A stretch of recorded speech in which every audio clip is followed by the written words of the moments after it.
Nested here in this wonderful place that's been here since the 70s and owned by the Presbyterian Church. But most exciting is a group of people who are called a Community of Living Traditions. And Rick and Kitty Ufford Chase, about 8 years ago, brought with them to this place a dream of an intentional multi-faith community of Muslims, Christians, and Jewish people that would live together. Not only running the conference center, working on all that has to happen here to be hospitable to groups, but also they'll spend their time on social justice projects. So that's who you hear about when you hear about people that live on the campus here. That's the CLT, or the Community of Living Traditions. And that's the group that has an advisory board where Alan Levin is on that advisory board. That's the connection to brought our friend to us, our new friend, Starhawk. And all of you.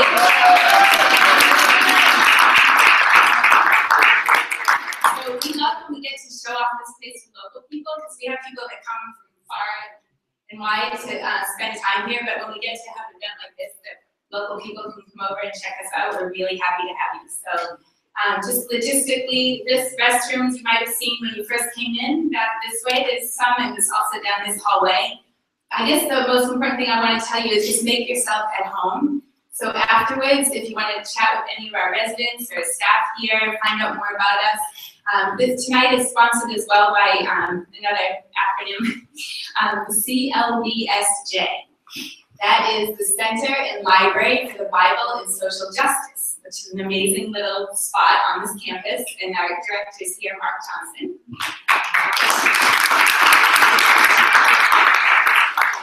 So he and CLT sponsored this event. Also another group, which I'll introduce in a moment, Triple Spiral sponsored this event tonight. I think that's all I want to say. I'm going to bring up Benjina Martin from Triple Spiral. Thank you.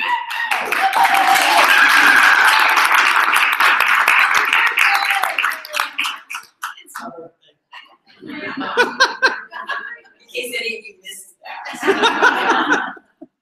I am very honored to be here tonight and to be able to, in some way, contribute energy to making this night possible, to be able to have Starhawk with us. Triple Spiral is a Celtic pagan spiritual congregation, and we have been here in Rockland County for about 16 years. We meet every moon, and we have big congregational meetings at the fire feasts at Beltane and Samhain. We have a labyrinth, we have all sorts of wonderful groovy things, but the exciting part of where we're going as a community is that this year we became part of a group called RISE, which stands for Revivers of Indigenous Spirituality and Ecosystems. And this is an organization that is come together to promote, protect, and support indigenous wisdoms, spiritual and medical and social wisdoms. We have members on every continent. We now have over 30 members in this group.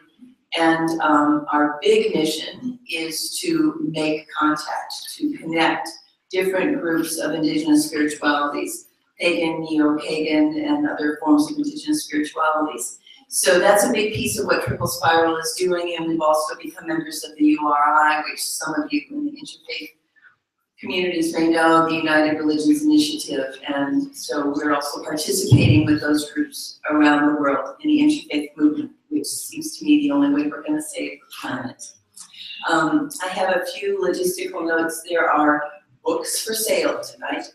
Starhawk's books are back in that corner, Alan Levin's books, Lisa LeBark has a beautiful picture of Starhawk in it, are back there, and Amy will be back there, Amy will be back there allowing you to purchase books later on.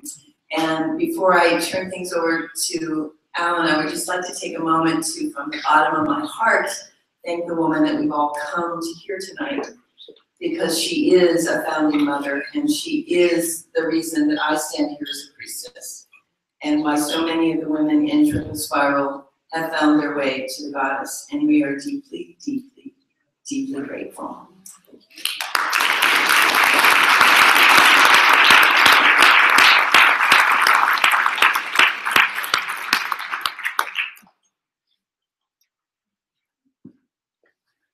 Wow.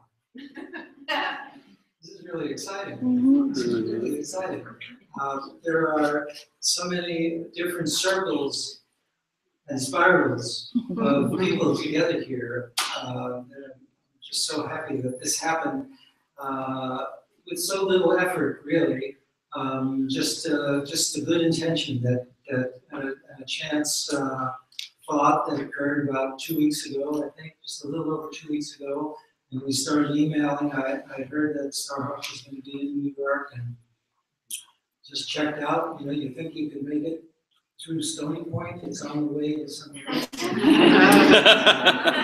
She said, well, maybe. And we worked it out, and here we are. So anyway, I do want to say that I met Starhawk a few years ago. She very graciously agreed to be interviewed for my book, which is also on sale back there, by the way, Crossing the Boundary. The reason I interviewed her was because Starhawk once was known as Miriam Simos and was raised as a Jewish woman before she found her path in what Wikipedia refers to as feminist neo-paganism, which may be a good term for it. And quite a few people here, I think, like Gina was saying, were deeply inspired and moved to change the direction of their lives and organize together through Starhawk's book, The Spiral Dance. And how many of you would say that that's sort of true for you? That's incredible. That's really wonderful. In fact, I also found this out just tonight. Thinking I was going to do this. That in 2012, Mind, Body, Spirit magazine listed Starhawk as one of the 100 most spiritually influential people, I guess, on Earth. You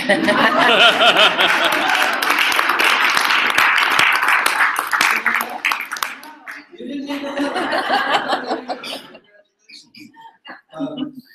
So, of course, Starhawk also wrote a number of other books. One that quite well known is the Fifth Sacred Thing, and as a novel. The other Spiral Dance is a nonfiction book, and her novel, The Fifth Sacred Thing, I believe, is being made into a film. There's a Kickstarter that is happening. You can say something. You'll talk. Okay. Anyway, for sure, she did write a sequel, which is available, and which I encourage you all to get a copy of. You can get it yourself. Sorry? It's fabulous. And it's fabulous. People that have already read it know that it's really, really good. So Starhawk's a visionary, an eco-activist, an activist in many fronts. I've been aware of her activities and been an admirer of hers for a very long time in terms of her political activism, her social activism, which always has a true spiritual heart. So, she is. I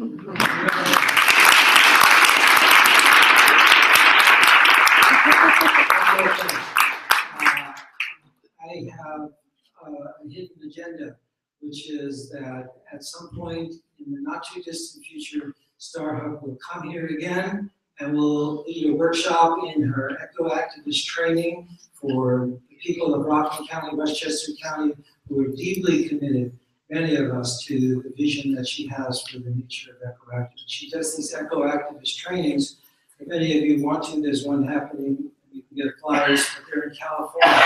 So we want to bring it here to Stony Point Center.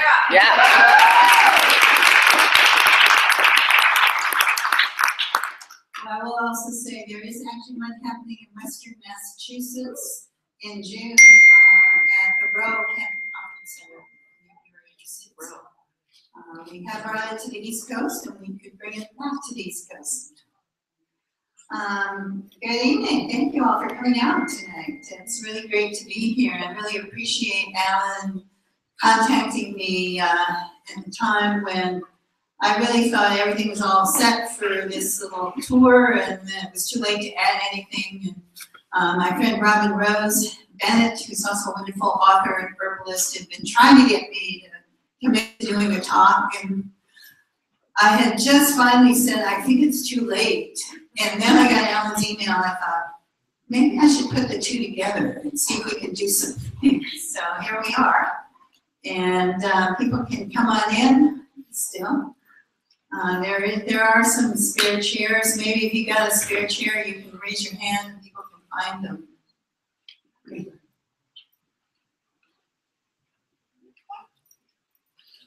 So I think we are living right now at probably the most crucial and challenging and exciting moment in history, when we are faced up against these two enormous crises: the crisis of ecological breakdown and climate change, and the crisis of social breakdown and this concentration and siphoning up of wealth and power into fewer and fewer hands. I also think that these two great crises are actually the same great crisis, that they are linked, that the same forces which are concentrating wealth and power are the ones that are preventing us from actually effectively addressing climate change. And that unless we can effectively address climate change and all the related ecological breakdowns and meltdowns that are going on with it, we're not going to be able to achieve a society where there is social justice, where there is abundance, where there is security, and there is plenty.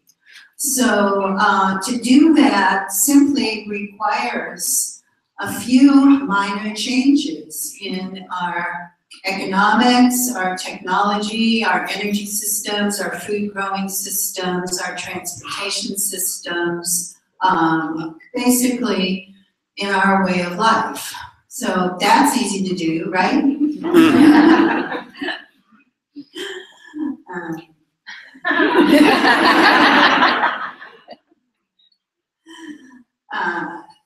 When I think about how we got into this mess and why we can't seem to get ourselves out of this mess, you know, I tend to look at the world through the eyes of a storyteller, because although I've done a lot of things in my life and do a lot of things in my life, my first love really was writing fiction. And I haven't, you know, I thought that was what I was going to do, and I did write The Fifth Sacred Thing and Walking to Mercury, which is its prequel, and that was about 20 years ago. And then suddenly one day I looked up and another 20 years had passed, and I hadn't really written much more fiction.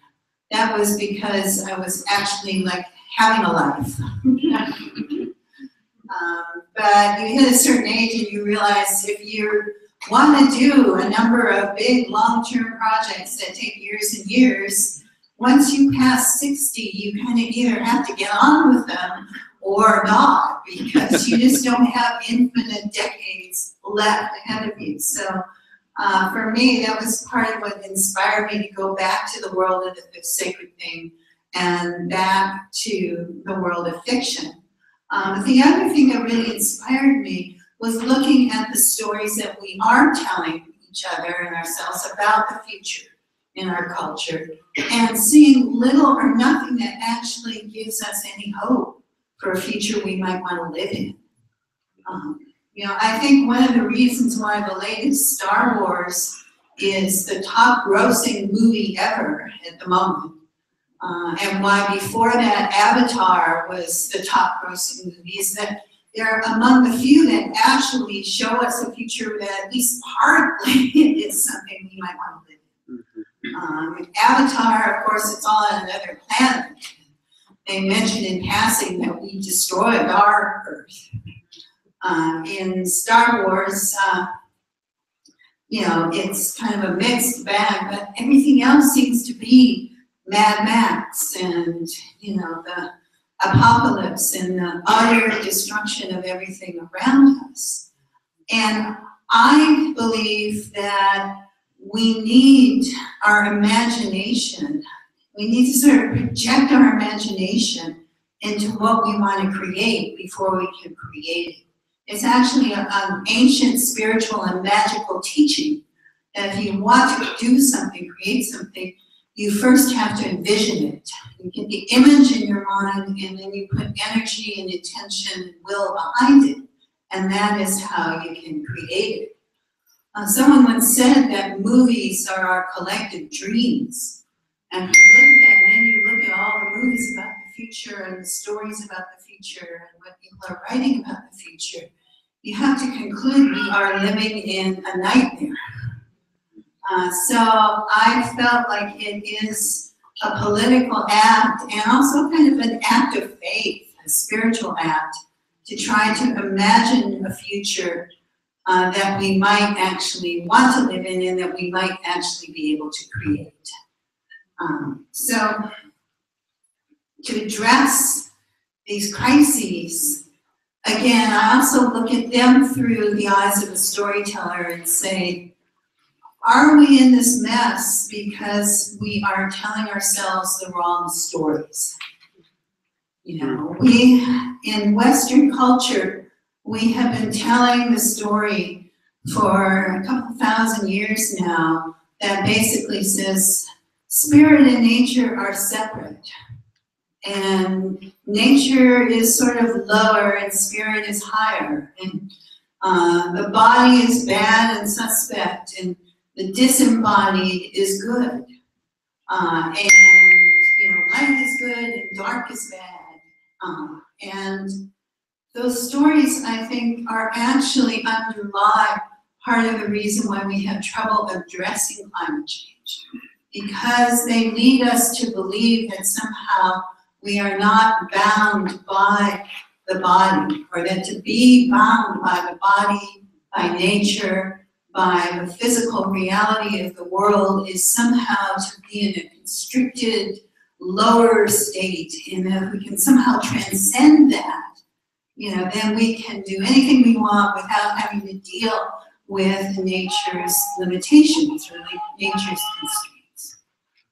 It's like nature is kind of like the fussy mother who won't let you do everything you want to do. And you know, back in when I started writing the Fifth Sacred Thing, it was right after the big San Francisco earthquake in, it was in '89. And it happened right in the middle of a game between the San Francisco Giants and the Oakland A's, who were right across the bay. And people started driving around with bumper stickers saying, "Nature bats last." In the end, that's what climate change teaches us, is that nature bats last. That with all of our wonderful iPhones and airplanes and technologies and widescreen TVs and, you know, digital thises and virtual that's, in the end, we still are creatures that live on a planet where we need the earth to grow our food. We need the water to provide us with our life and our drinking water and our food growing water. We need the air to breathe. And if we think we have somehow stepped out and transcended those things, we are fooling ourselves in a big, bad way. So I think you can trace that false story. You know, we live in a world right now where, if you look at it, our society has a lot of trouble rewarding people who actually do things like taking care of children, taking care of elders, taking care of the sick, taking care of anything. You know, farmers who actually grow food and gardeners who actually produce something people really eat, you know, are not the ones who are making the big bucks in our society. Teachers and nurses and fire people, fighters and people who actually perform guardian roles and who actually do things somehow are suspect. And what our society rewards are people who manipulate complete abstractions. And that has become more and more so with the financial crises and the financial, I don't even know what to call them, where, you know, the actual real wealth goes to people who are doing and producing nothing real whatsoever, but simply manipulating abstractions that nobody else are so complicated that other people can't even understand what they are supposed to be. But they do have real impacts, like we saw in 2008 when the system hiccuped. We like to say it crashed, but the truth is it actually was more like a hiccup because it didn't fundamentally change. It just burped out a lot of people who once had homes and now don't, or once had pensions and now don't, or once had security and now don't. So how do we address all that? One of the ways I think we can start to do that is by telling a different story. And I think that in places here like Stony Point and in many other places, I see people really working hard to do that. To tell a story that says, hey, we are not just separate, isolated, atomized individuals here to maximize our personal gain. You know, we need to go back to what all these spiritual traditions teach us at their core, which is that we are here because we are interconnected and interrelated with every other being on the planet, and that we are here in life to make our own unique contribution to that web of life and that web of well-being. We are here because we are mutually responsible and we are linked together in a web of relationships. And our goal and our purpose is to tend that web and to contribute to that web. I happen to think that's a much more satisfying story to base your life around. I happen to believe that it's a story that actually can lead us to a world where there is actually more real abundance, even if there might be fewer mini mansions and Humvees, third and fourth and fifth homes and $100 million apartments where people are washing and laundering the money that they parked offshore to hide the taxes. I think it actually leads us to a world that is more just, more balanced, and more in harmony with the earth than the world that we have today. And so I believe it's important for us. I know people who are progressive and who think about these things can easily get sucked into what I think is the overarching story of the left, which goes like this: things are worse than you thought, and it's probably your fault. That might be true, right? Hardly true. And it's not really a galvanizing story you can excite people around and inspire them. I think we need to be telling the story. Things may be worse than we thought, but they could be better than we've ever imagined. And we're here together on this earth to create that world. So.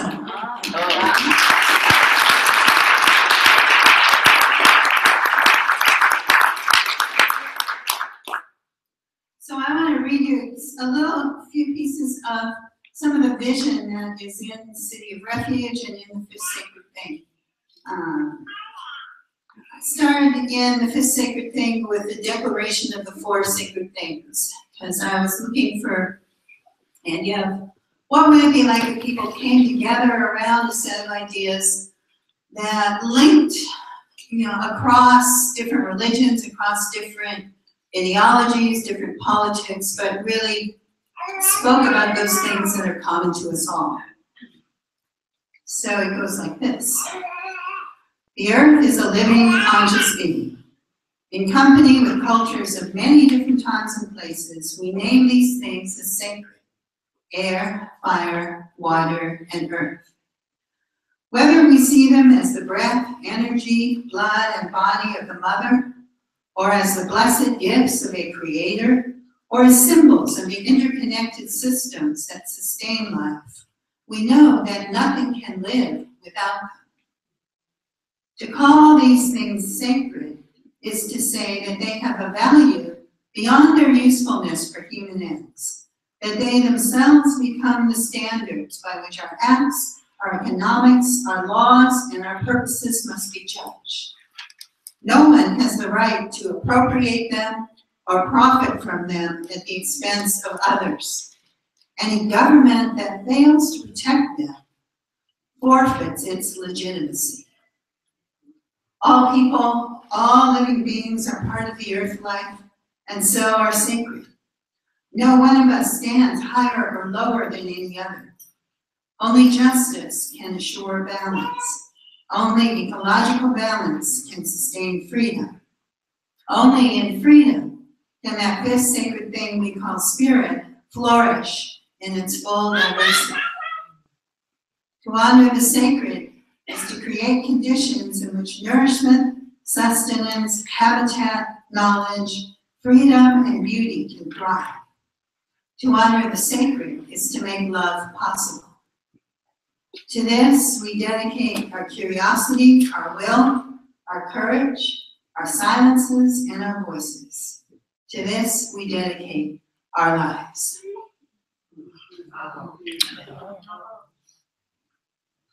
So, how many of you read the fifth sacred thing? Well, for those of you who haven't, I'll just say it's set in the mid-21st century when Northern California has become this beautiful, ecotopian, diverse society based on these principles. But Southern California has unfortunately gone the other direction. Become militarist and racist and sexist and very, very divided.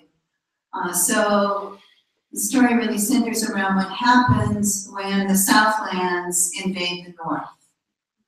And for me, you know, a good story begins with a question. And the question I was really wrestling with in the fifth sacred thing was the question of how does a peaceful society survive when it's threatened by violence and war? How can we defend ourselves without becoming what we're fighting against? And the characters really, it centers around Maya, who's the old woman, who's the storyteller, whose life sort of spans 1950 to 2050. Her grandson, Bird, who's a musician, who's gone down to the Southlands to fight and been imprisoned and captured and escapes and comes back to war in the city. And Ram Madrone, who's a healer and who is trying to fight off the manufactured diseases that the Southlanders, the stewards, used to attack the city, and eventually makes her own journey to the Southlands and becomes initiated into some deeper and interesting levels of power. City of Refuge, I was looking at another question, and that question was really, I think, for me, was particularly sparked by the Occupy movement and some of the things that I was experiencing through that. But it was really the question I was wrestling with was, how can we build this new world when people are so deeply damaged by the old? So a lot of the theme of the book is around that question of healing and wounding. And it begins at the end of the fifth sacred thing, without spoiling the plot for those of you who haven't read it. And I will say you can read this without having read the fifth sacred thing. I actually have it edited by someone who had never read the Fifth Sacred Thing, so that I would be sure it could stand alone. But it begins when they have succeeded in throwing the Southlanders out of their city, partly by having a lot of the soldiers from the Southlands had defect, and now they're trying to recover. So, a broken-nosed beauty, that's what we are, thought Madrone, as she picked her way through the tangled maze of torn-up trees and chunks of paving left by the Stuarts' army in their latest invasion. Punched in the face, eyes blackened, lips split, but we're tougher than we look. We simply spit out a couple of teeth and go on. All around her lay the evidence of destruction, and all around her, as she wove her way through the tangle of paths and torn-up gardens, teams were at work, clearing away the rubble, digging new beds, pruning damaged trees. She stumbled on the deep track left by a bulldozer and came out onto a cleared space overlooking the grounds of the healing center. Before the invasion, the old brick building had been surrounded by lush gardens filled with herbs used to staunch wounds or treat illnesses, and flowers to refresh the spirit. For the medicine of the city integrated ancient knowledge of root women and cunning men into Western allopathy, along with acupuncture and Ayurveda and the physic of the East. Now the plants were trampled, the ginkgo grove was a waste ground, and the myrtles and chase trees of the women's grove overlooked a ruin of torn up leaves and shattered stalks. The Stuarts' army had taken a special delight in destroying gardens and uprooting sacred groves, as if beauty and abundance offended them. We chose not to fight with bullets, but to make beauty itself our prime weapon, the German thought, offering it to the invaders, beckoning, join us, become us, taste our fruits, until, in the end, the soldiers of the Southlands fell into our embrace and were undone. No wonder they went after fruit trees and flower beds. They recognized our true arsenal.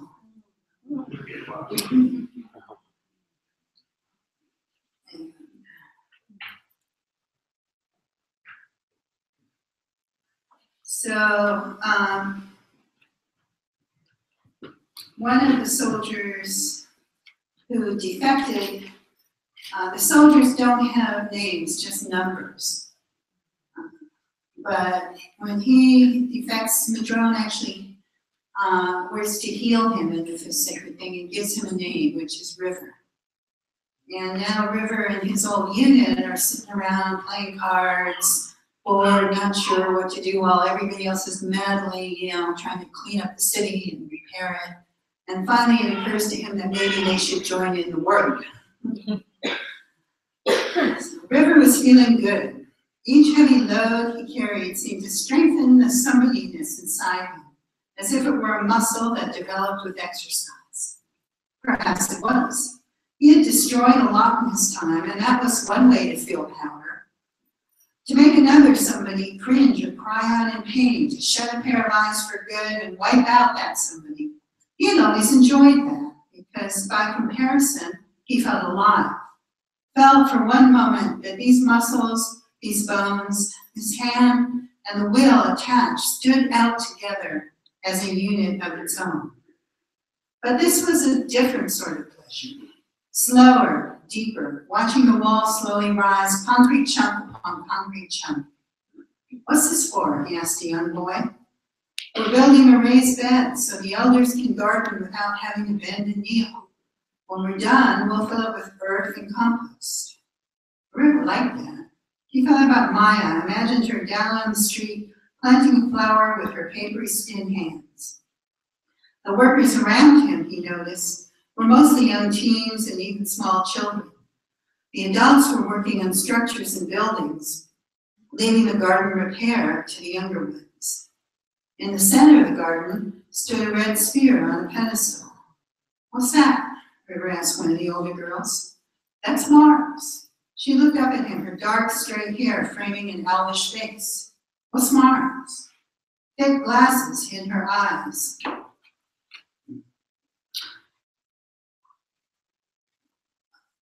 Already, she had the eyes of the Khalifian women, looking straight into his with no fear nor submission, as if she were a person looking at another person, one she didn't think much of. It's our neighbor planet, she told him. What's a planet? She looked at him sharply, as if she suspected he were joking. We're standing on one. The Earth is a planet, like a giant ball circling the sun. Crazy shit. It's true. How come we don't fall off then? Gravity holds us on. What's gravity? Gravity is the Earth's love for her children, holding us close, she said, as if repeating something she'd memorized. Hey, Dubose, River shouted to his old unit, come hear this. The girl called her friends over, and the children soon discovered that the soldiers knew almost nothing about the world. They had been taught to read, write, and count, mostly for the convenience of their commanders, but they had never been given storybooks or even textbooks or anything other than the weapons and the simplest of military tactics. Their entertainment came from vid screens, vid games, and failing that, cards. They didn't know that the Earth turned around the sun by a compost-made soil. They knew nothing of history and were unaware that Califia and the Southlands had once been part of the same state, one of 50 in the same country. They had rarely seen the night sky before they made the long trek to the north, and it hadn't occurred to most of them to wonder where those pinpoints of light in the heavens were. Stars had to be explained to them. Help us rebuild this learning track, the girl said, and we'll teach you things. That's an order? 3-2 asked. The girl frowned. If you want it to be, it's an offer, an order, River said firmly. The girl held out her hand. I'm Jasmine. What's your name? River. He took her hand and stood looking at it, not sure what to do with it or why she extended it to him. She grasped his, pumped it vigorously, and let it drop. These other chipsters here don't got names, just numbers, River told her. So what's this track thing about? It's how we learn here. There's different tracks that run through the city with different learning stations. Right now, we're on the solar system track, and this is the Mars station. The next one out would be Jupiter, and then Saturn. It's like a giant scale model. This ball is how big Mars would be if the sun were as big as a giant model of the sun that used to be in the Central Plaza. And it's as far away as Mars would be as if it were this big.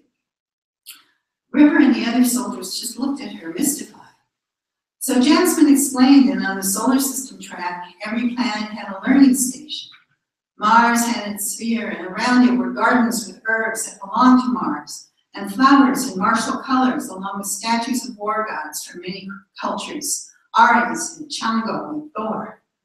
Each had a port for the intelligent crystals that the children wore around their necks. When they touched them to the boards, holograms jumped out with stories, myths, and explanations. They could listen to the Greek and Roman myths or hear the Scandinavian Eddas, and then compare them to the myths or the Marvel comics and the movies. They could watch video from the early Mars rovers or access the scientific reports from expeditions the scientists had mounted back when people could still do such things before the collapse. In their learning groups, they might delve further into the mysteries of space exploration, or write and perform their own Mars space opera, or read Mars-centered science fiction, or create a strategy game about a Mars expedition. River understood little of her explanation, but he gathered that the children had taken on the project of replanting the gardens and cleaning up the tracks, while the techies repaired the smashed electronics and the artists guild rebuilt sculptures. In the end, Jasmine offered to meet them on the following morning and take them to the outer planets that hadn't been damaged in the invasion. There they could see what a fully functioning station was like. So the children ended up taking over the education of the soldiers. And, for me, I think just as a story, good story begins with a question, so does a vision, and so does a political program. And thinking about the questions that we ask often determine what kind of visions we're going to create. So I was thinking about like bringing this society alive again, fleshing it out. You know, one of the questions I was asked was, well, how would we educate our children if we as a society really believed that learning was exciting, adventurous, right? And that children have an innate drive to learn, and that children should be guided and should be held accountable, but should be in some sense in charge of their own learning and their own exploration. And maybe a little part of it was, like what can counter this horrible sort of measuring, testing, punitive type of education that has been more and more inflicted on young people. What if we really believed that education was a joy, and that it was a right for every child, for every young person to, not just a right, but that it was like part of our business as a society to help every child develop to their fullest, because that was what was going to really contribute to our benefit in the long run. And if we did educate kids like that, instead of stifling their imagination and stifling their own autonomy and their own drive, what if we encouraged it? Imagine, when you think about like all the forces in our society that work against creativity and invention, and it's kind of an amazing tribute to the human spirit that we're as well off as we are. And people continue to want to like write and do art and draw and sing and make things and invent things. And imagine what it would be like if we actually encouraged those things. We might actually come up with things that are really amazing and wonderful and marvelous, and we might have a science that sort of flipped over into what we now think of as magic. We might have a world in which to be an artist was the norm rather than something you have to struggle to do and starve in a garret. We might have a world in which caring for people, taking care of people, and caring for the earth might be something we all do as a men, of course. And the kinds of things that we do in this world would seem just utterly insane. And you start to think like that, it gets dangerous. So what can we do? What can we actually do to create that world? Let's speak a little bit about some of the aspects of some of the things that I do work with and teach as a permaculture teacher and designer. And permaculture is a whole system of ecological design that weaves together many practices, some that come from indigenous cultures and traditional cultures around the world, some that come from scientific research or experimenters, but it puts them together with a set of core ethics that are pretty simple. They're care for the earth, care for the people, and care for the future. The permaculture as a term came from two Australians, Bill Mollison and David Holmgren, in the 70s, who were running around in Tasmania looking at the rainforest and started to say, how come nobody has to go out here and prune the rainforest? Nobody has to spray it for bugs, nobody has to fertilize it, it maintains itself, yet it's one of the most incredible, productive, diverse ecosystems on the planet. What if we could grow food in the way the rainforest grows itself? What if we could provide for our human needs in ways that actually sustain and regenerate the environment around us? And when they started to ask those questions and other people began to ask those questions, they actually generated a worldwide movement. And when I discovered this sometime in the early 90s, late 80s, you know, I had been working with the goddess movement for many, many years. And for me, that also came from a question. Came from the question, like, has there ever been anything other than patriarchy? Yeah, right. Is there any alternative? And if so, what would it be like? And that was a question a lot of women were asking in the 70s and the 80s as we became involved in the feminist movement. And we discovered many things, one of which is that if you go back to the roots of European civilization or Middle Eastern or African or really any culture on the planet, you go back far enough, you find people who lived in harmony with the earth. Because otherwise they wouldn't have survived long enough to have a culture. And that those people generally often saw the earth as this great, nourishing, living being, this force that many of them call goddess or called Mother Earth or something similar to that.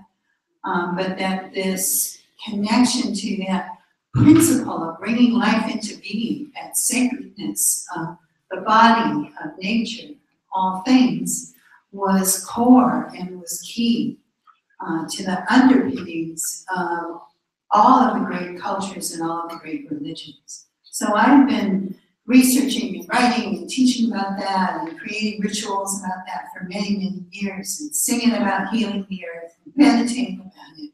And then I discovered permaculture and it was like, whoa, this is like the how-to part.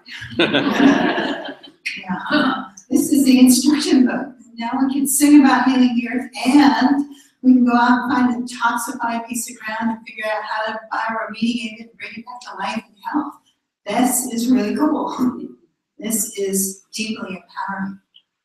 And I think now that we are in this period of intense crisis, permaculture and the related disciplines of things like agroecology have ways that we can actually positively address climate change. And we do that again, I think, by looking at it and looking at the questions we're asking about it.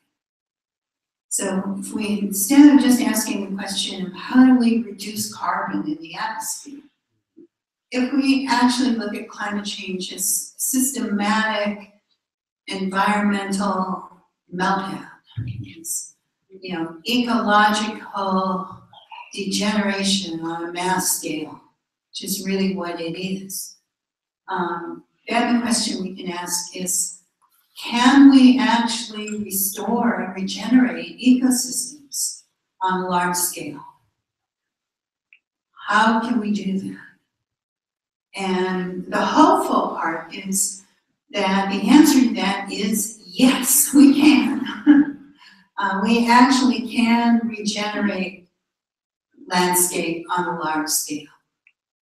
And we do that by going back to the thing that is the actual primal ground of existence, which is ground, soil.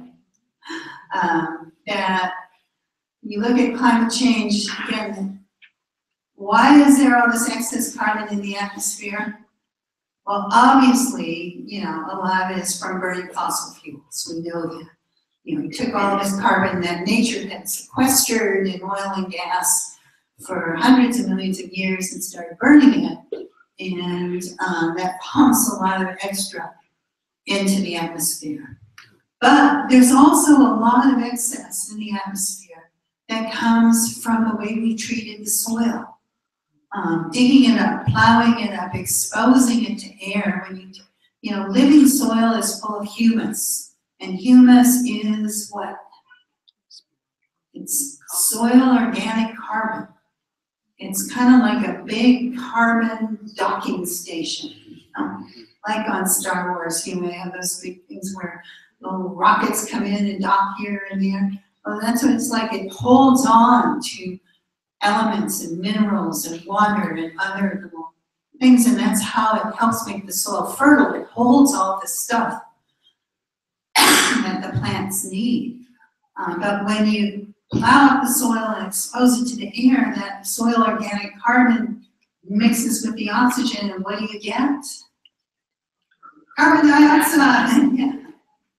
So there's a researcher, Dr. Ratan Lal at the University of Ohio, who believes we have as much excess carbon in the atmosphere from the Dust Bowl in the 1930s as we do from every automobile ever invented. Why this is a hopeful statistic? I'll tell you, because what that means is the world's soils have this enormous carbon debt. It's like they're carbon hungry. And that carbon starvation is also a part of what, responsible for things like desertification and turning of the soil, living soils into deserts, of poverty, of drought cycles and dysfunctional water cycles.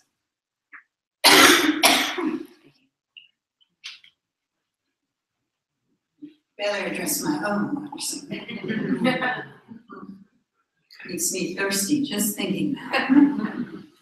So if we can heal that, if we can work from the ground up and restore those living soils, then what we're doing is we're actually pulling carbon out of the atmosphere and putting it into the soil where it has a healing, fertilizing, nourishing impact, and where it starts to turn all of these negative cycles around. And one of the encouraging things that came out of the recent Paris talks was an understanding. The French government actually put forth a proposal that says we need to look at soil as a way to sequester carbon. Because we're beyond the tipping point with carbon. We are already past the point where climate change becomes a runaway train. So it's not just about reducing our carbon, it's really about how do we take it out and where do we put it and how do we do that safely. So there are many ways you can do that with soil. How many of you make compost? All right, you're already helping. When we make compost, we're building that organic matter. How many of you have planted a tree this year? Right? When we plant trees, when we plant forests, when we protect forests, they're doing what plants have done for hundreds of millions of years, taking that carbon out of the atmosphere, turning it into plant bodies. There's compost teas, there's biochar, where you can actually take wood or take plant material, burn it in a low oxygen environment, and it becomes a kind of charcoal that, like that humus, becomes a habitat for beneficial microorganisms. And if you put that into the soil, then you're holding the carbon that was in that tree or that piece of wood or that waste piece of cardboard, but you are also, again, putting like a living home in the soil where microorganisms can flourish and continue to build more and more humus. So in the permaculture world, and also somewhere in the farming and ranching world, people are starting to look at this and say, hey, how can we get together and start to turn this situation around? How can we commit ourselves to building healthy soil? And as we build healthy soil, we will be rebuilding healthy communities, and we will be rebuilding healthy lives. Along with that, starting from the ground with the soil, then we get the plants. And shifting from plowing everything up to building perennial systems and tree crops and food forests, protecting our forests and really guarding our forests and treating them sustainably, honoring trees. Trees are sacred images in so many different spiritual traditions. And I believe that's because people recognize how vitally important they are to all of the processes of life. Animals, there are grazing systems where by grazing sheep and cattle in ways that mimic the way natural herds behave on grasslands, you can actually regenerate the grasslands. And there's a guy named Alan Savory, who was a rancher in Zimbabwe that kind of came upon this again. He's got a long story. He has a great little TED Talk online. If you are interested, I recommend you just Google it and look him up. But he talks about watching the land degrade, and everything they did that they thought would help it made it worse. They thought, oh, it's overgrazed, so they took all the animals off and it got worse. They thought, oh, these villagers are overgrazing, so they removed everyone. They thought it got worse. They thought, oh, it's the elephants. There's too many of them. And, he talks about this as the tragic mistake of his life. They culled thousands of elephants and the land got worse. And finally, when he realized, once again, they were asking the wrong question. They were asking, how many animals do we have on each piece of land? Instead of asking, what is the impact of the animals on the land? How did the land evolve? How long does each animal spend on each piece of land before it moves on? And he began to understand that grasslands co-evolved with grazers and that they actually need an animal impact and disturbance to grow and regenerate. But they need it in the right way. So he developed a system of bunching the animals together the way they would in nature when there's predators around, and moving them quickly, moving them maybe every day, or sometimes more than once a day. So they eat the grass down hard, move on, and then the grass has time to grow and regenerate. And that is a tremendously powerful tool for regenerating landscape and rebuilding soil. I talk about it not because, how many of you are like grazers? Maybe a few. I am, right? We have sheep and goats and we're doing this on my land. But for most people, you probably aren't going to walk out here and go on and become a ranch hand somewhere. But I think there's a very powerful metaphor in that understanding that holds true for us as well, which is that often a system needs disturbance in order to regenerate. And I think that is very, very true in our own lives. That how many of you ever lived through one of those periods where you sort of had your life in order and you thought everything was going okay, it was all sort of set in place, and then something happened and completely threw it out, turned it upside down, things you thought you could count on, you couldn't count on, places you lived, you had to leave, jobs you'd held, and that can be tremendously disruptive, but it can also stimulate a lot of new growth. And I think for us, as we move into these times where there are so many different disturbances and crises, it is a really helpful spiritual truth to hold. Not that, this is terrible and it's going to kill us and we're going to die, but this disturbance might be just exactly what we need to regenerate the system in a new way, and to look for that. And to also understand that every part of the system plays its part. You can't get rid of the wolves without destroying the rivers. You can't get rid of the mosquitoes without throwing something else out of balance. Probably you can't get rid of that extremely annoying person on your committee.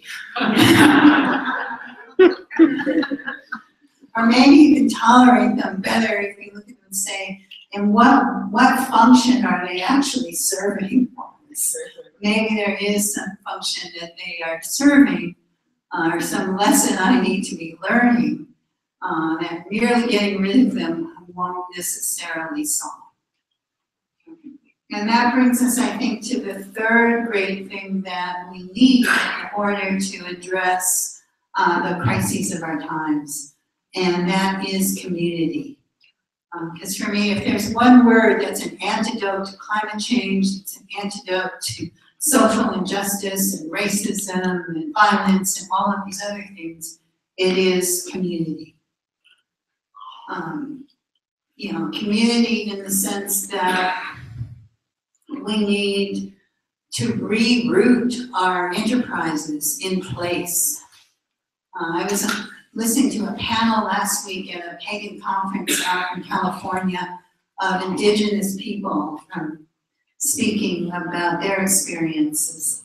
And one of the men said for a California Indian, your identity is your place. It's where you come from. For most of us in Western culture, you know, that's not how maybe you don't think of yourself as I am, you know, Alan from Stony Point, or maybe you do. You know, or I think of myself as Starhawk from California. Well, I do kind of. But not in the same way as we would if we were indigenous people rooted in the same place for generation upon generation upon generation.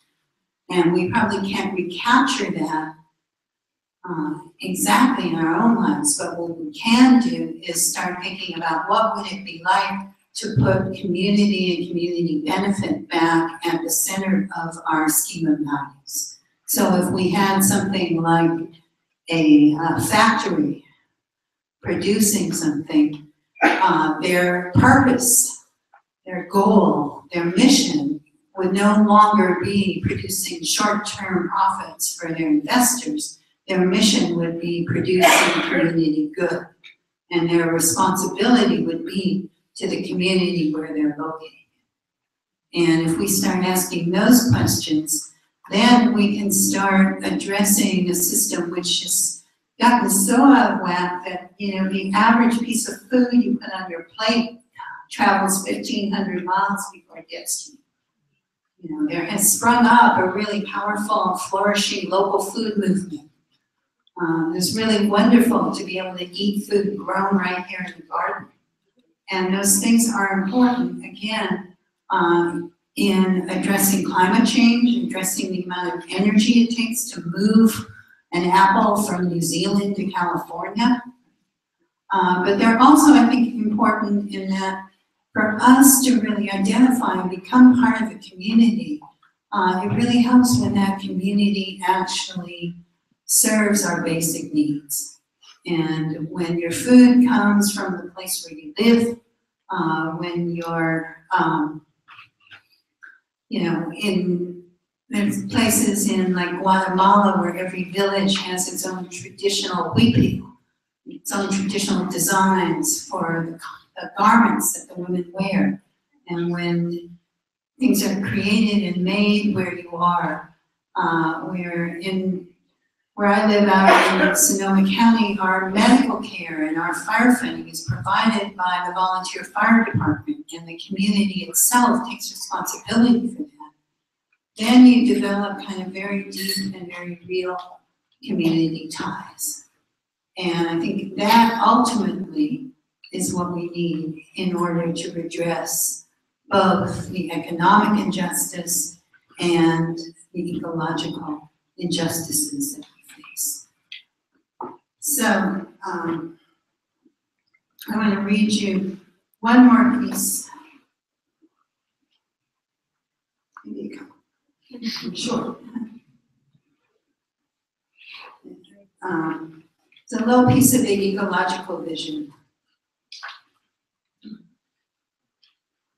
And this is a character named Kretz, who has been sort of the hothead and the angry one, and the one who's always arguing for arms struggle, who wants to take an arm and doesn't really believe in this nonviolence crap.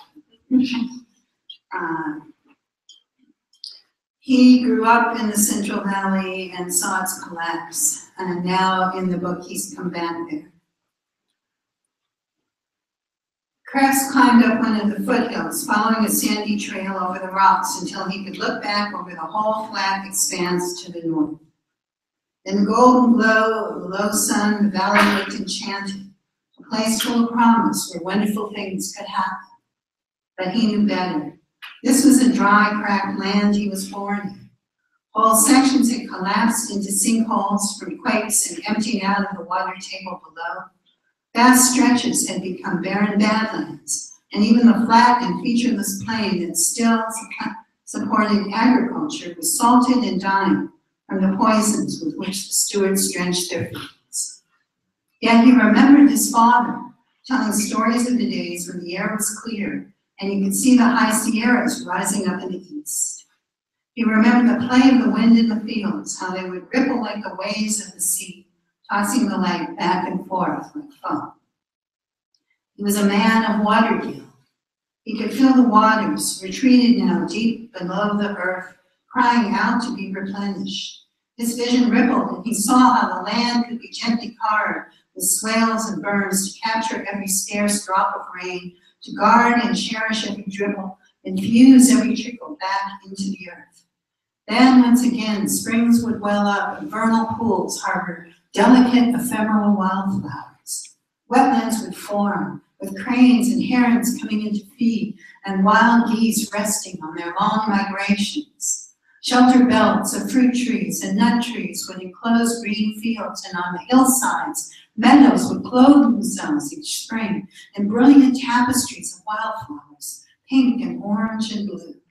Free farmers would till rich soil restored to health, dark and alive and fertile, and their children would swim in blue jewels of lakes and feast on peaches and almonds, free and unafraid. And he was crying suddenly, hugging a rock in the red gold light of the dying sun. Under this land lay his mother and sister, and nothing he could do would bring them back or ease the terrible thirst of their passing. But he could bring water to their graves. The rage and drive that had fueled him for so long seemed to sink into the land like the runoff from a storm, leaving him spent and tired. Tired of that edge where fear disappears into a kind of silent clarity, where everything slows and the whole world seems outlined by a cold blue light. Bored even. It had reached the end now. From here, the rounded hills rose and then tilted up into the steep sides of mountains, range after range of them, till they opened out into the broad valleys surrounding Angel City. A climb and a last push, a final battle, or more likely, weeks or months of fighting house by house and street by street. But in the end, the Southlands would be free. Once he had lived and breathed for that day. Now he simply felt weary. What he craved now was only the land and the shovel to sculpt it into an open hand, cut to receive and cherish water.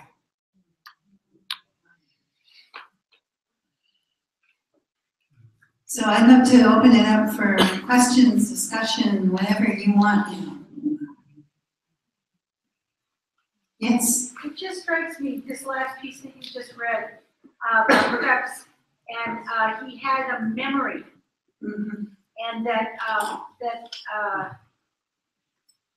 the creation of a new vision requires the elders to share the old stories. You know, do you know what I'm saying? Like Yes. that, you know, this you never forget, nunca más. You know, this don't forget. You know, don't forget the Holocaust, or don't forget, you know, the Argentinian coup d'etat, you know, or don't forget the beautiful groves in California that are now desertified. You know, it's like we need to remember our memories and to share them, especially with the younger people. Thank you, that's really beautiful. Well, that's what I got from your story, Starhawk, so thank you. I mean, you're making me think of something that often happens to me when I'll speak at colleges and universities to young people, and I'll say, you know, when I went to the University of California in Los Angeles in the 70s, and when I went there, it was free. You know, you didn't pay tuition if you were a California resident. And young people will say to me, like, how can that be? You know, I said, well, that's how it was. Like, that was accepted. That was, everyone believed that university should be free, just like grammar school should be free. This is something society should provide to our young people. Well, how can they ever pay for that? You know, well, we taxed people, right, who made lots of money to provide for the common good. I mean, I actually had one young woman say to me, well, like, why did they stop? Like, did they get tired? Like, did the teachers get tired of teaching for free? No. Actually, the teachers got paid well in those days. They had things like health care and pensions, and, you know, the big nice houses around UCLA were professors' homes. They weren't all like adjuncts living on getting food stamps to supplement their wages. So yes, we have to tell people that, because, you know, if we share those memories, you know, it means, you know, this is something, it's not just that it's possible, but this is something that existed, that was accepted, that was more than possible. It's what should be the norm. And on many, many levels. So thanks. That's a very important insight. Yeah. So grateful. Thank you. I've spent 35 years working against pesticide spraying, nuclear, fracking now, and I'm weary from that. But what's come through the universe and asking is now what you're talking about, the permaculture. And, you know, usually when I talk to people about the fracking, their faces frown, it's overwhelming. But when I'm talking about the food now, the young people are gathering around. And I just want to say, in Westchester County, where I live, we now have Dan Kittredge's Bionutrient Food Association chapter. We're doing incredible work. And at the School for the Deaf in White Plains in December, we installed a 40-foot long hoop house. Wow. I just got word this week, I don't want to mention the university yet, but they're about to put up a hoop house. The other thing that I really want to gather people is putting up the edible food bars wherever people are ready and willing. And how can we come together and fund these and just put it out that we can create this right here where we're living. Yeah. And I'm just grateful because for me, it's given me a rest and a joy. And I guess that's the new story. And sharing that is like, it's igniting a passion. And it's happening. Thank you. Yeah.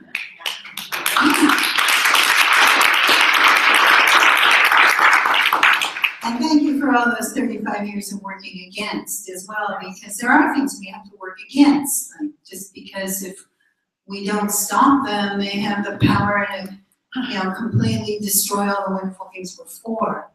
But sooner or later, like, you have to do those things that also renew and regenerate your own spirit. And I think what we do when we're fighting against is always stronger when we have a clearer vision of what we're fighting for as well. Well, one of the things Vandana Shiva, she was asked in October when I was at a conference, what do you do to maintain your own balance? And she said, I work on these issues, the GMOs, the seed freedom, but without an expectation. And that's where I get stuck. That's where the exhaustion comes when I'm working on the fracking and I have a goal that that's what I want accomplished. That's where I get stuck. And that's where the healing of the food balance. Yeah. Yeah. There was a very tiny mention somewhere along the way that really caught my attention, which is kind of like the dark side of everything hopeful.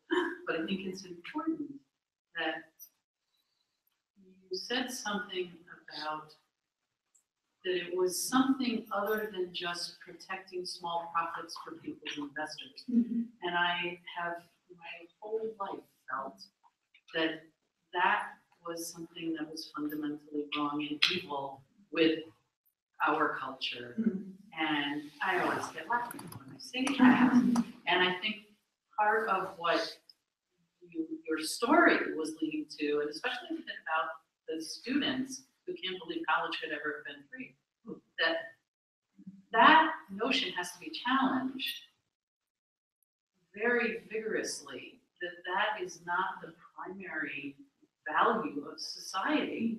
And when people do challenge that, they get killed, frankly. And that, so there's both things. There's restoring the earth, but also going out and saying, oh no, you might think you have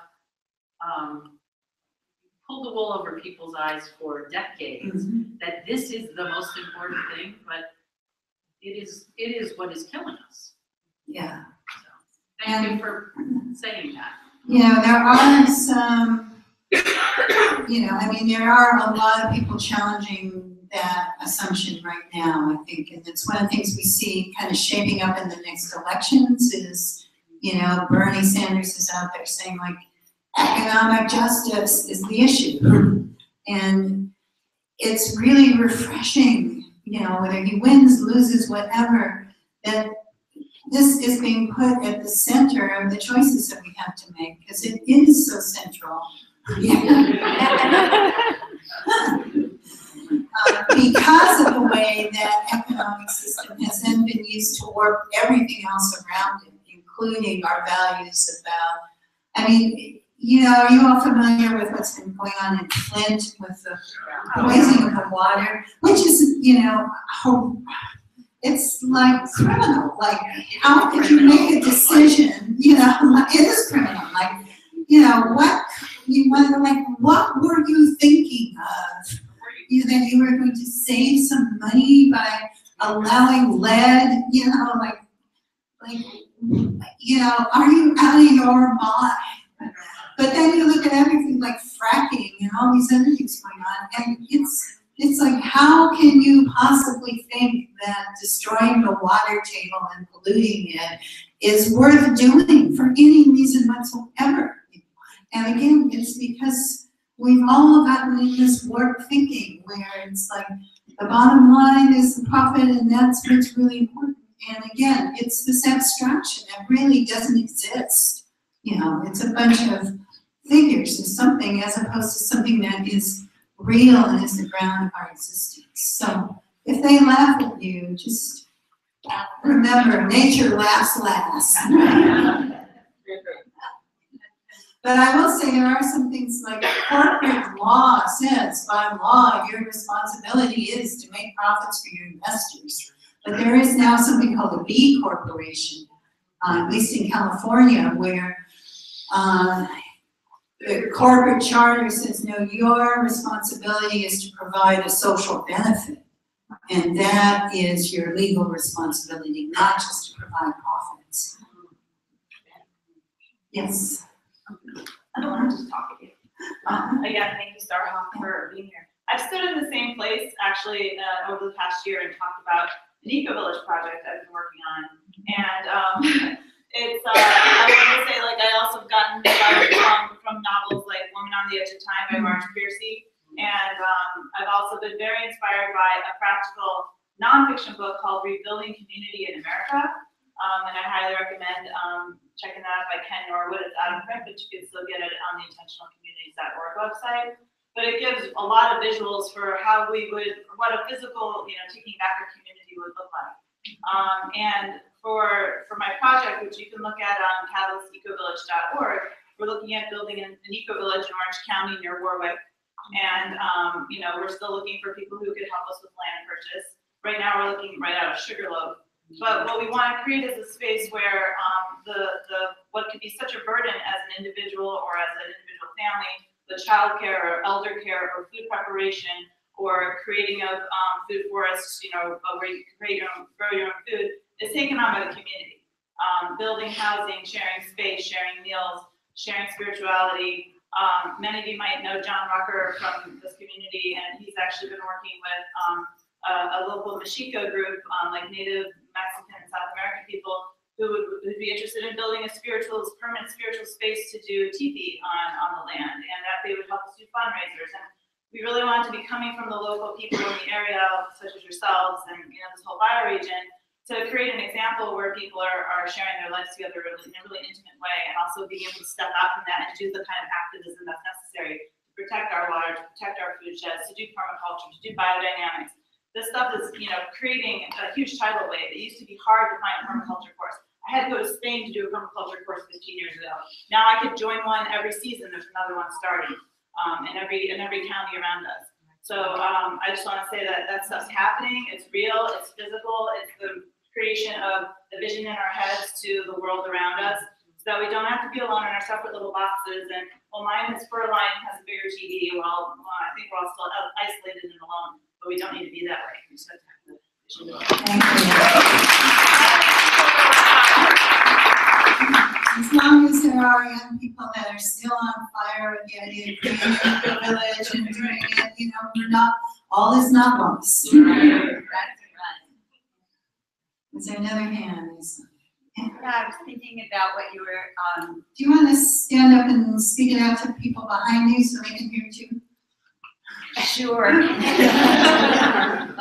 Started a trend. You do that. Good. Keep doing that.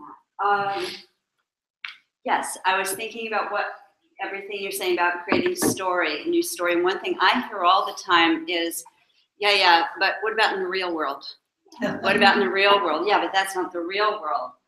And I have been blown away time and again by realizing that there are as many realities as there are people, right? Everybody walks around and has reality, however you receive it in your head. So I think we need to be mindful, and we can be, about realizing there is not one real world. Just because there's a prevailing culture of greed and isolation and separation, I think the real worlds that we practice or believe in are as real, more real, and our language matters.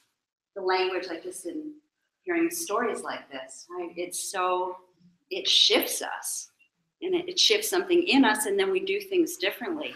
So it's important that we tend to how we give voice to things. And when I was saying, oh yeah, but that's so hard. Oh yeah, but that's impossible. Or oh yeah, but that's not real. It's real. As soon as you think of it, it's real. So I wanted to share that with you all.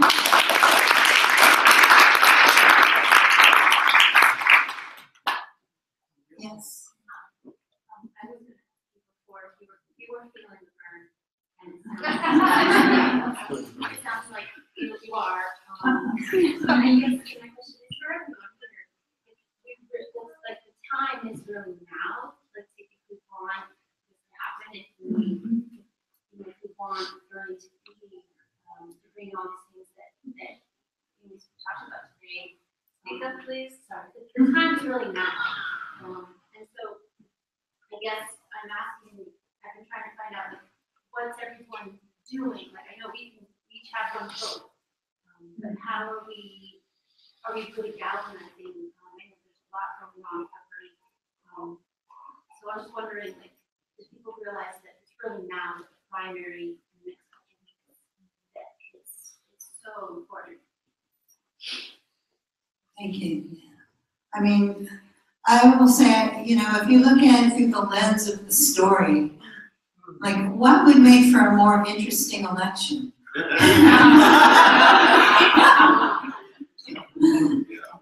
We're probably going to get, I think we can count on having someone on the Republican side who does not really share progressive, caring, nurturing values. Trump or Rubio or whoever it is, they're going to be one of those gods. We know that. And it looks like it's going to be either Hillary or Bernie on the Democratic side. And I think it would make a much more exciting story, right? if we really have a clear choice between someone who says, yes, we need to address these deep issues of economic injustice, and somebody who's saying like, well, we have to play the game in the practical ways that, we've been playing it. That's just my opinion. Yes. Two exciting things. One, Will Allen, who's doing massive food houses in Milwaukee, Yes. is going to be doing 3 trainings in Hillsborough, New Jersey at Duke Farms this coming year for half the price of going to Milwaukee. Two, John Rucker, who was mentioned, is doing PermaJam the first weekend in June. They're converting a 70-acre farm in Vernon, New Jersey to permaculture, and we'll be doing a huge music festival. The website's not up yet, but you can Google PermaJam. The other thing that I ask myself every morning now when I wake up, how can we fund what we want? And in addition to the crowdsourcing and Kickstarter, I was introduced, this is in Rockland, it's called Dining for a Cause. It's a group of women get together once a month for a potluck, pick an organization, the one I attended. The money went to Rockland Farm Alliance. There's a man I know, musician, he had his last night. He had gotten a direct action training to stop the pipeline here. And he said, Lori, I haven't really done anything. And I said, you're a musician. So last night he played, he had a fundraiser in his home, and he raised $320 that's going to pay for the lawyer for the FERC lawsuit. And the other one, and my friend was a recipient, which is how I found out about this. This is nationwide. 100 women get together and donate $1,000, but it could be $50. And they are choosing a 501c to donate that money to. Now, it's not going to fund permaculture and things like that, but we can start that model here. And my question is, how can we get together in small scale, planting a few trees at a time, or getting a rain barrel for a community garden, or something, so that we are really motivating others and leaving a legacy and creating the world that we want to see. Thank you. That's really important. As somebody who spends a lot of time and energy asking people to donate money for our Earth Activist trainings, I appreciate that, because it does, like, if we want these things to grow, we do have to feed them and nurture them. And, we decided at a certain point that one of the things we wanted to address was more racial diversity in the permaculture movement. So we began offering scholarships for people of color and mentoring some of the teachers who were young women of color. And that's also expanded. Like this winter, we had our first permaculture training where we had interpreters for the deaf, and we had 4 deaf students in our course. And that was really amazing, not just for the deaf students to be able to take the course, but I think for everybody who took the course learned so much from just seeing how that process happened and meeting those amazing people and understanding some of the things that they contend with in life. So I think the more that we can provide the resources for all of these things, and for young people to learn permaculture, and for people, permaculture courses, people often say, why do you charge so much money for it? Well, because we're providing food and housing and teaching and training, and it costs money to be sustainable. But if we pool our resources, we can provide that for people who don't have the personal funds, and then ask them to come back and contribute something back to their community. And then it's like the wealth, the real wealth, ripples out and ripples out and ripples out. Like the heifer. Yeah. This Thursday night in White Plains, Westpac, the Food and Social Justice Committee is putting on a free event with some of the local farmers. If you go to WESPAC.org, that information will be on there, and it is really working. It's at the Slater House working to do interracial work. Wow. I wanted to ask a question about how the tools of permaculture and the visioning tools that you've assembled through your writings, how, in your experience and in your opinion, how do you think that they can inform how we interact with situations where there's really deep conflict around land, and two issues that are like really important for our community here, the Community of Living Traditions at Stony Point Center, is the conflicts around Palestine and Israel over the settlements and control of that land, and also the looking at the longer slice of the reality of the injustice that the indigenous people of this continent suffered because of the way that the settlement happened here, and that is still, a wound. And so I was wondering if you could speak to how your work interacts with those, justice struggles in those two and perhaps others. I think we have an obligation to try to bring tools of regeneration to communities that most need them. That's part of our mission statement in Earth Activist Training in our permaculture group. And I think that's one of the ways that we can help address those issues. The one about Israel and Palestine is something that I've been very deeply involved in. I've been on both sides. I was raised Jewish, I am Jewish. First time I ever went to Israel, I was 15 on the Hebrew High School Ulpan, where we learned, all about Israel, the savior of our people. I've also been there with the International Solidarity Movement, supporting the nonviolent resistance in Palestine, being in refugee camps when they were under siege, and sitting with families when the soldiers were searching their houses and the tanks were rolling in. I wish I had a simple, clear answer to that problem, but I think one of the things that has happened there, unfortunately, is that a lot of the Israeli public has hardened into this attitude that's extremely unbending and unwilling to compromise. So sometimes,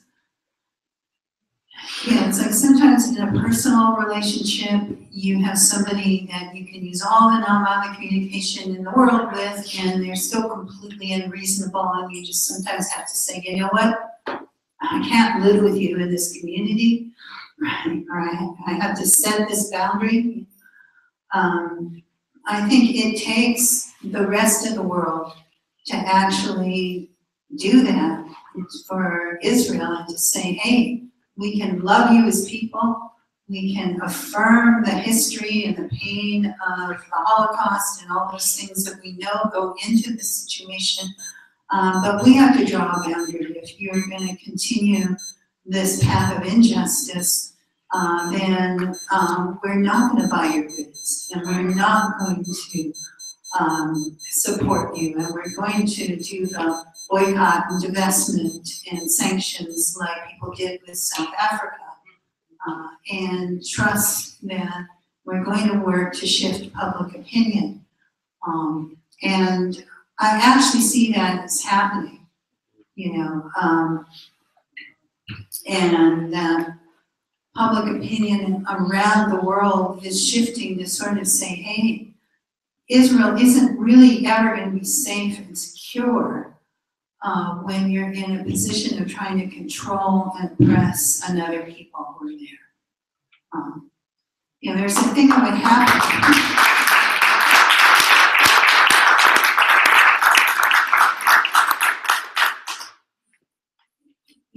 I'll tell you a story. One day, it was like one of my first days when I was there with the ISM, we were in the refugee camp in Balata. which is one of the biggest refugee camps next to Nablus. And we've gone there because it was under siege. The Israelis had rounded up all the men and taken them away. We've gone there to stay with some of the women, and with the idea that having internationals there provided some protection. And I was wandering, surrounding around trying to meet somebody, and the soldier called me over and said, "Hey, get over here." Started talking to me and said, "Well, come with me." And he marched me into this house that had been taken over by the Israeli soldiers and said, "Wait there." And I kind of went, uh-oh, I think I'm being arrested. I'm not sure I'm being arrested, but I think I'm being arrested. And I didn't know what to do. I didn't want to get thrown out on my first day really there. But what was going on, they had taken over this apartment of Palestinians, and the family was locked in one room. And this was sort of typically what would happen. They'd take over an apartment or a house, and the family would be locked in one room, and they'd occasionally, be let out to use the bathroom, or allowed to get some food, but basically it was like they were locked in a room and you kind of could forget they were there. And it was as if they no longer existed. And I really felt like that is sort of the metaphor for the whole Israeli approach. It's like, lock them in that room and maybe they'll disappear. Because there's a narrative, and I know it really well because I grew up with it. It's a powerful one, and it tugs at your heart, and it basically says, hey, we were kicked around for 2,000 years. We were oppressed. We were discriminated against, and we were nearly exterminated. And by God, nobody's going to do that to us again. And now we have our own country, and nobody is ever going to do that to us again.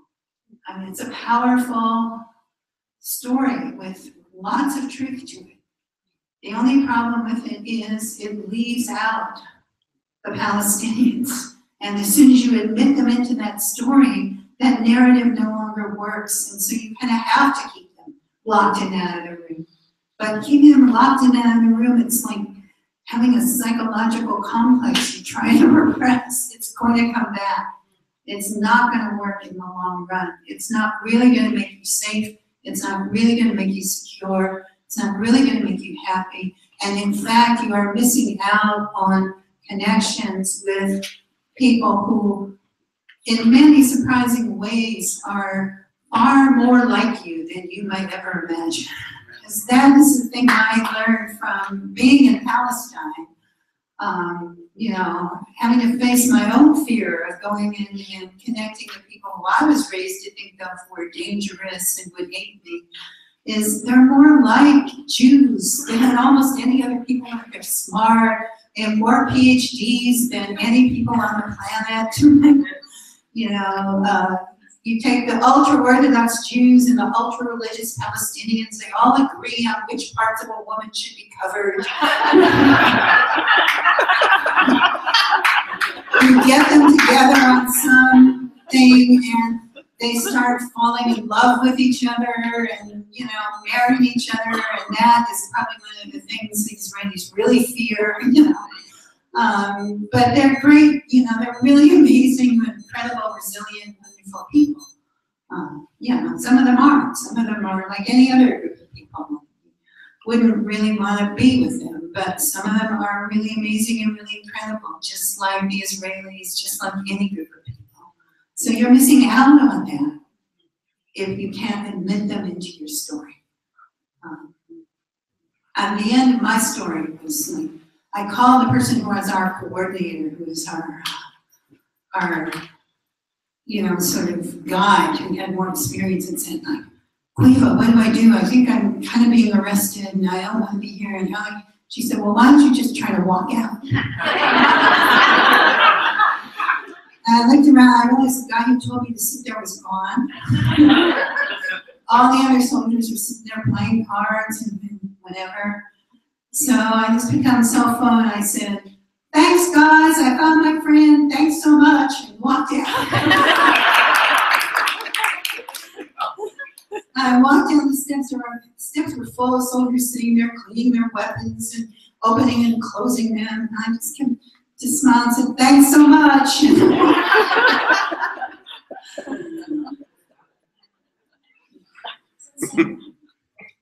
Yes, that. So just a couple of things, in listening to you, I was reminded of the Creed quote that I think probably a lot of people are familiar with, which is, "Only when the last tree has died and the last river has been poisoned and the last fish has been poisoned will we realize we cannot eat money." And when you were talking about, these people who now have so much concentrated power and there's so much money and they're really not really producing anything, right? Like substance, it's abstract. And I think that Jesus called them the money changers, right? And I think it's up to each and every one of us to challenge that at every opportunity. I grew up in Bergen County in a pretty affluent town in the 60s, and in those days, there were very well-off people, there was old money, but it was like you didn't really notice it as much. It wasn't as blatant, and I think that, however we can challenge that, I think is important. And the other thing, because I'm a very positive person, I feel like I really need to share something really positive. I work for a county government that is very progressive in New Jersey, and we have had since, I think it's 1996, an open space trust fund. And we've protected thousands and thousands of acres of important watershed land. And 2 years ago, my elected officials had this partnership idea with a group from Ringwood, New Jersey, called City Green. And in the last 2 years, they have installed almost 100 community gardens in, I think, 14 of our 16 municipalities. And one medicinal herb garden. Yes, and we've done the medicinal herb garden, Robin's medicinal herb garden, and it's just, I feel like it's very important to share those kinds of positive stories and also to know that it's the government that's doing this. Because there's so much bad mouthing of the government. And when I grew up, when I was learning my civics, I learned that we are the government. So we get what we put into it, and I just, Yes. Thank you so much.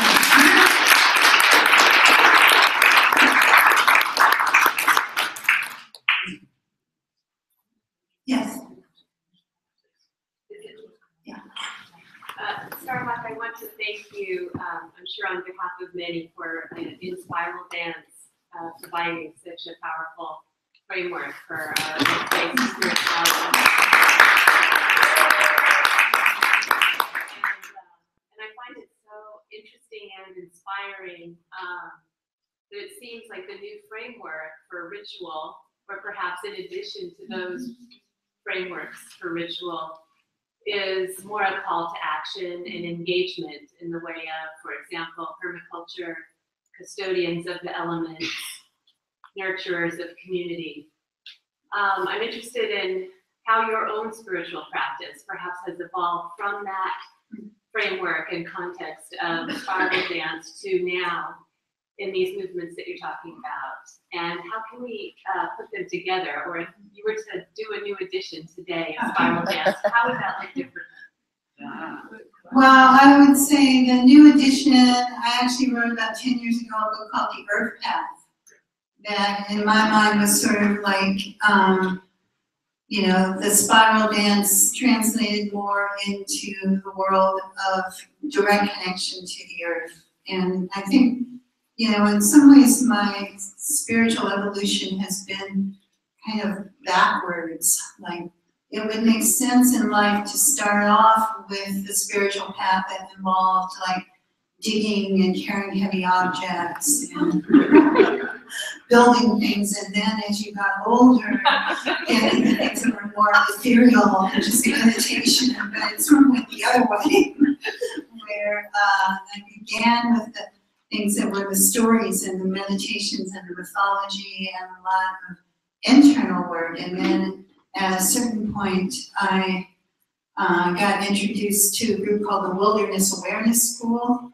that was teaching wilderness awareness, and got the radical idea of shifting my meditation from what was going on inside my head into sitting in nature and really opening up and watching and listening and observing what was going on outside me.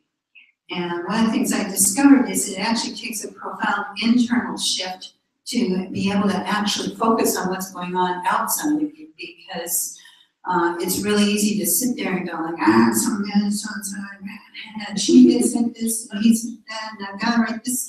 5 people have emailed me, and I haven't.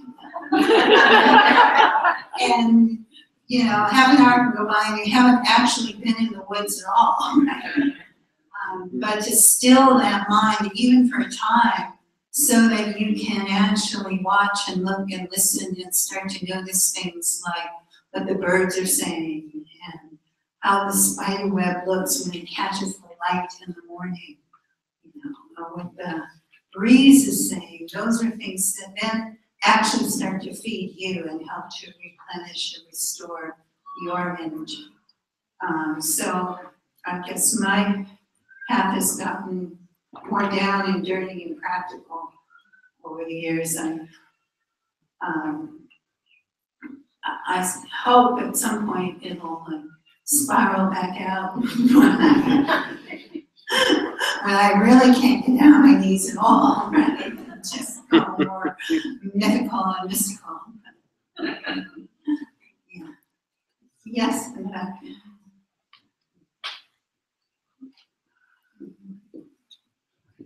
Thank you so much. My name's Susan. I'm part of this community, and I just wanted to take an opportunity to invite everyone here, a lot of new faces and a lot of friends.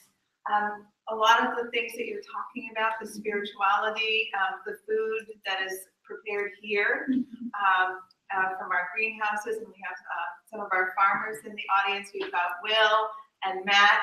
And we'd like to invite all of you.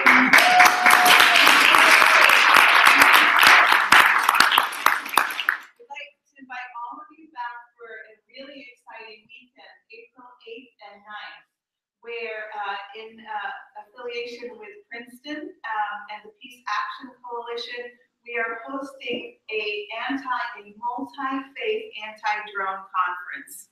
And it starts Friday night. We're screening the film Drone, and then it's followed with a panel with a former drone operator, former military brass, speaking against this destruction. In the morning, we have Arun Kundnani, who wrote The Muslims Are Coming, and he talks about empire and militarism. And also Islamophobia, and also Medea Benjamin of Code Pink. And in the afternoon, we've got organizing and networking to end drones. And so we really want to invite you all back. And thank you so much. I have flyers if anybody would like that.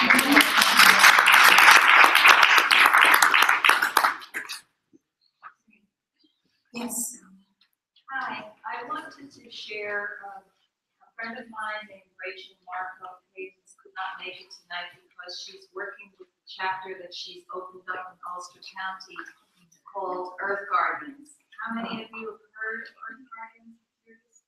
Okay, great. Not enough yet.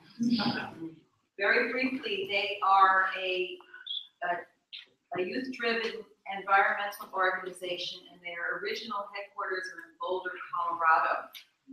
Have you heard of them, Starhawk? I have. Yes, yes, and they're young people. The mission of the Earth Guardians is to empower youth to use their creativity and self-expression to stand up for their right to a just and sustainable planet. Creative expression is the most empowering gift you can give to people. Let's apply it to the earth. So those of you who are parents who are or have nieces and nephews and such, have them look at Earth Guardians. It was begun by a young boy who has a Mayan name, I believe, or an Aztec name that begins with an X that I won't even try to murder for you. But anyway, it's one of those really long names. He's done a wonderful, you've heard of him, right? He's done a wonderful TED Talk. He also spoke at the climate change conferences in the UN and also out recently in Paris. These young people are ready to they're making it happen. Rising youth, sustain the earth. So look them up and share them with yourself. Become I will be doing snake medicine magic there with them, but you know, do what you, let's just spread the good word, good news.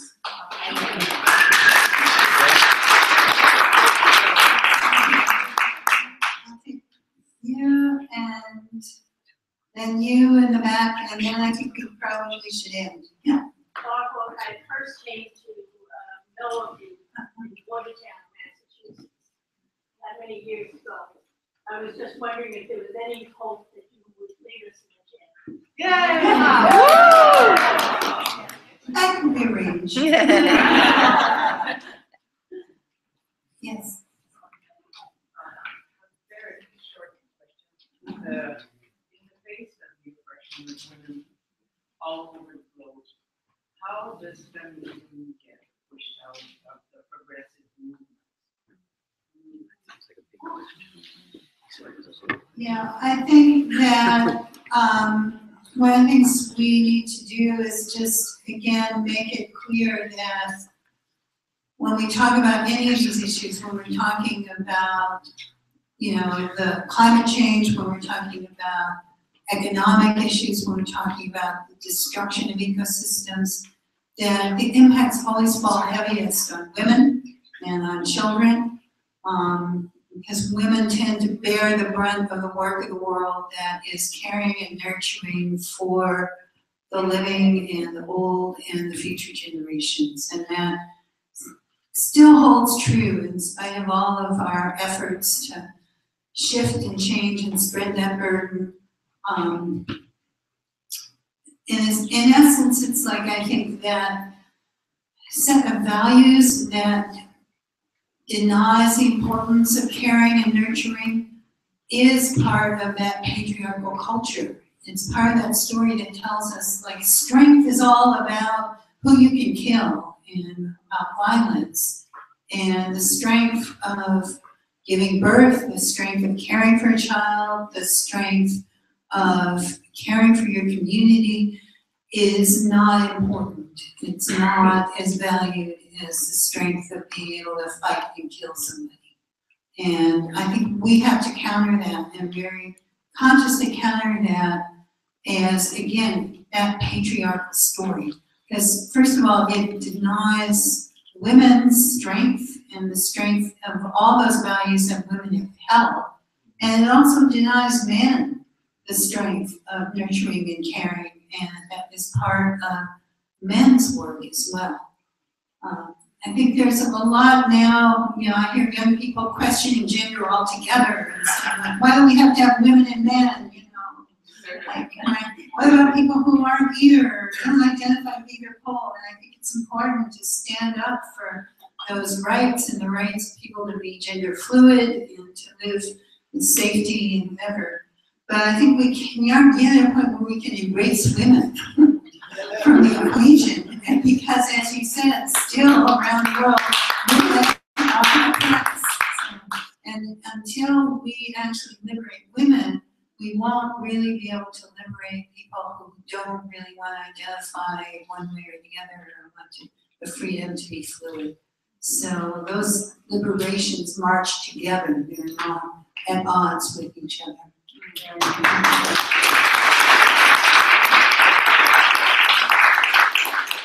So there's a call for a chant, and maybe we could just stand up, take hands around the room a little bit.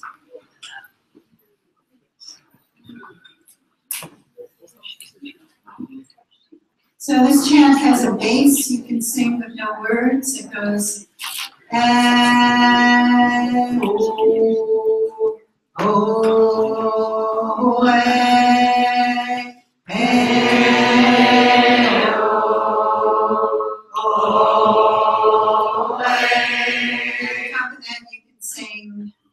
what serves life will stand. What does not will fall. The power is in our hands. Love changes all. What serves life will stand. What does not will fall. The power is in our hands. Love changes all. What serves life will stand. What does not will fall. The power is in our hands. Love changes all. And if you want to know where the power lies, turn and look into each other's eyes. And if you want to know where the power lies, turn and look into each other's eyes. What serves life will stand. What does not will fall. The power is in our hands. Love changes all. Yeah.